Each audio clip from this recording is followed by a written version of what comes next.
Good morning everyone. Now let's move on to the second part of module 5. The second part deal with controlling. Here we will discuss the definition for controlling, then some basic control processes, then the steps involved in controlling. After that, two types of controlling, feedback controlling and feed forward controlling. After that we will discuss the requirements for effective control. Then we will move on to some commonly used control techniques just like budget, Gantt chart, break-even charts, PERT, etc. And finally, we will discuss three terms: overall control, preventive control, and global control. So, let's start with the definition for controlling. By definition, it is a process of setting standards, measuring actual performances, and taking corrective actions. Here, the controlling consists of four steps. First of all, establishing standards, then measurement of the performance and comparing the actual performance against standards, and finally taking some remedial actions. Here, for example, you consider a vehicle manufacturing organization. Here, first of all, they will put some standard for the quality of the vehicles. Then they will manufacture the vehicle and test the vehicle, and they will decide the actual quality of the vehicle. After that, they will compare the quality of the vehicle and the standard quality. Then they will find some gap in between the standard quality and the actual quality, and this gap is known as the deviation. And in the final step, they will take some remedial actions to meet with the deviation.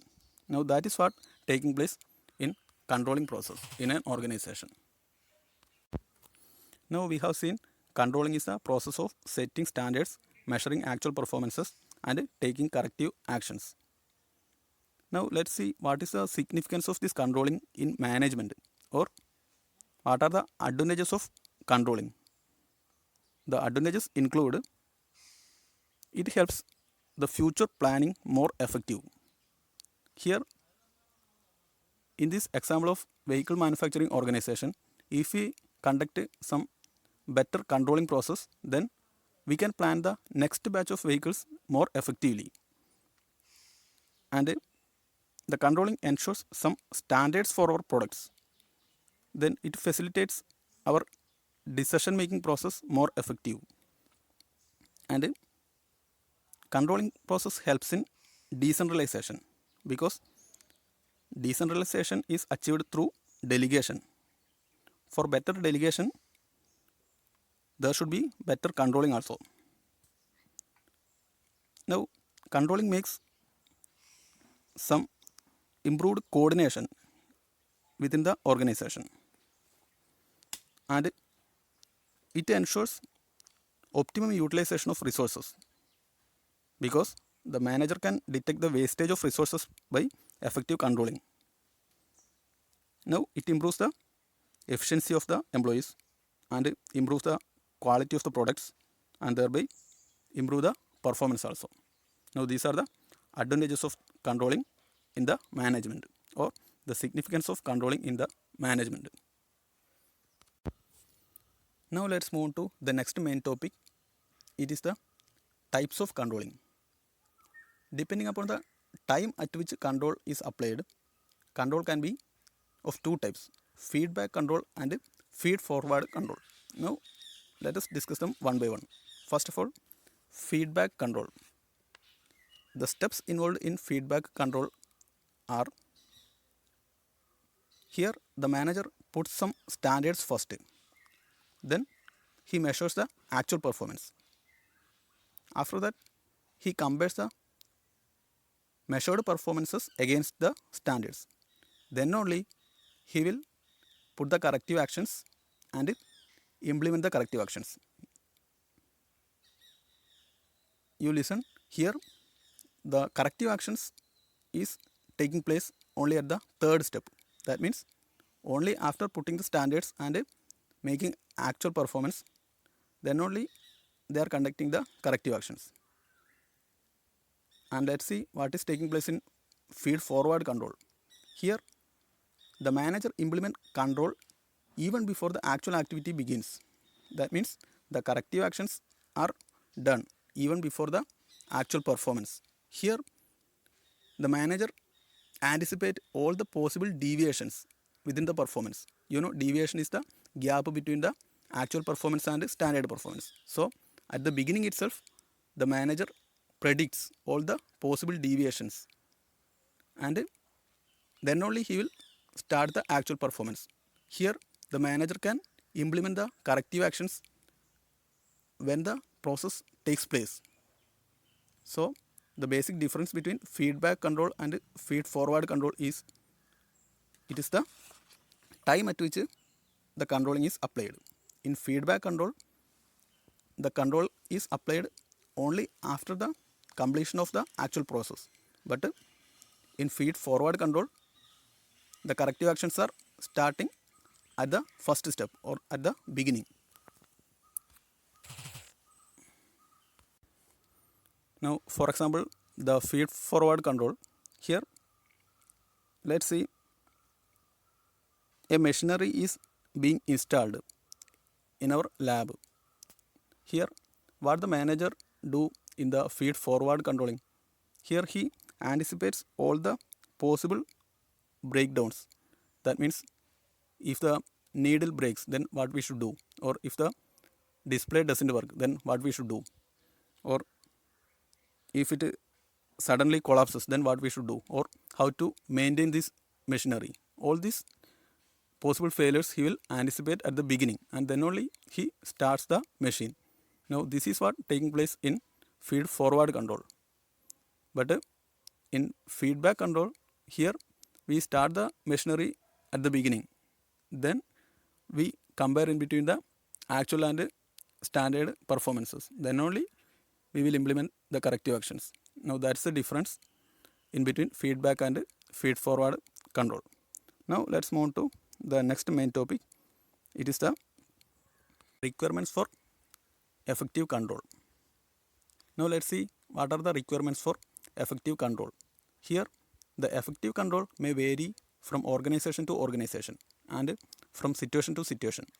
Still, we can say some general requirements for effective control, and now let's discuss them one by one.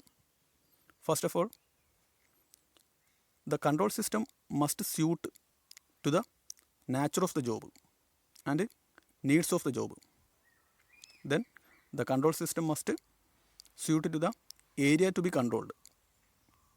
Now for example, if you are installing a machinery in our lab, and for the better controlling we should bring someone from America, so it will not be possible. That means the control system must suit to our area or must suit to the need of the job.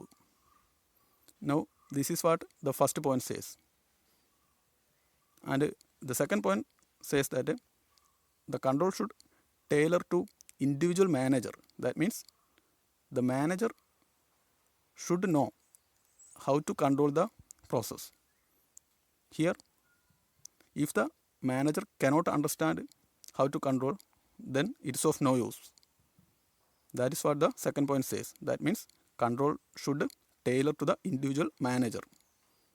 Now the third point is that the control system must give focus to the key factors. That means for example, if you are making a cake, then if we add some 2 teaspoons extra sugar, then it will not spoil the cake. But if you are putting the cake for some extra 2 minutes within the oven, then what will happen? Definitely the cake will get spoiled. So we should implement the control at the right place and at the right time. Otherwise the controlling will be of no use. Now that is what the third point says. That means control system must give more focus to the key factors. Then let's move on to the fourth point. Here the control should not be influenced by emotions or feelings of the employees. Now for example, in our college, you are not allowed to enter outside the college at the lunch break. Now it's a controlling process. But if someone comes and they are crying, I want to go out. So what will happen? Nobody will allow you, because the control here is not influenced by your emotions. It is an organizational process. So the fourth point says that control should not be influenced by emotions or feelings. Now the control should be accurate, unbiased. That means we should not show partiality at the time of controlling. Now in the fifth point, it says that control system should be economical and easy to maintain. Just like if you are installing a machinery and we have to install some air conditioning for 24 hours for that machinery, then only we can control. Then what will happen? We cannot install that machine because it will not be economical. So the fifth point says that the control system should be economical and easy to maintain. Then let's see the sixth point. It's the control system must be flexible enough to adjust the adverse changes. That means if some changes occurs within our planning, then we should be ready to change our controlling also. Then only the system will be working. And in the seventh point, it says that the control system must fit the organizational culture. If the control system is not fitting with our culture of the organization, then the control system will not work. And in the final step, it says that the control should lead to corrective actions. That means if you are not taking any corrective actions, then the control system will be of no use. Now these are the important requirements for effective control in an organization. Commonly used control techniques. In different organizations, they use different techniques for controlling. Now let's see some general control techniques. It includes budgets, Gantt charts, break-even charts, network analysis using PERT, etc. Now let's discuss them one by one. First of all, budgets. We have already studied budget is a type of plan for a given future period in numerical terms, especially in terms of rupees or in terms of products, etc. Now that's all about the budget definition. It's a type of plan for a given future period in numerical terms. Now let's see the types of budgets or the classification of budget. Budgets can be classified under different headings, just like based on time, based on flexibility, based on function, based on receipts and expenditures, etc. Now based on time, the budget can be long-term budget or short-term budget. Here the long-term budget is prepared for 3 to 10 years. Now it's mainly in terms of physical quantities and not in terms of rupees. At the same time, short-term budgets are prepared for 1 to 2 years and it's mainly in terms of rupees. Now that is the difference between long-term budgets and short-term budgets. Now budget can be fixed budget or flexible budget based on flexibility. Here fixed budget is fixed for a standard activity and flexible budget is prepared with changing figures. Now budgets can be sales budget or production budget. Here sales budget is used to determine the quantity of sales and production budget is used to express the unit of outputs produced. Now budgets can be capital budget or revenue budget based on the receipts and expenditures. Here capital budget is considering the estimated capital and the revenue budgets deals with the revenue receipts of the organization. Now these are the different types of budgets, or these are the classification of budgets. Now that's all about the control technique budget. Now let's move on to the next control technique. It is the Gantt chart. Here the figure shows an example of Gantt chart. It is a bar chart and it shows the relationship of activities on a time scale. Here the length of the bar shows the time taken by the job to be completed, and using this chart you can control the organization within a time scale. Now that's all about the Gantt chart.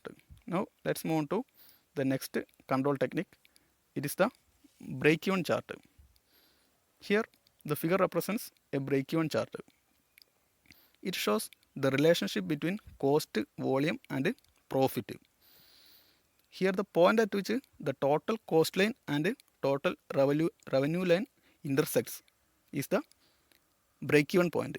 That means here you can see two lines. One is cost line and one is revenue line. So the point at which the total cost line and total revenue line intersect is known as the break-even point, or BEP.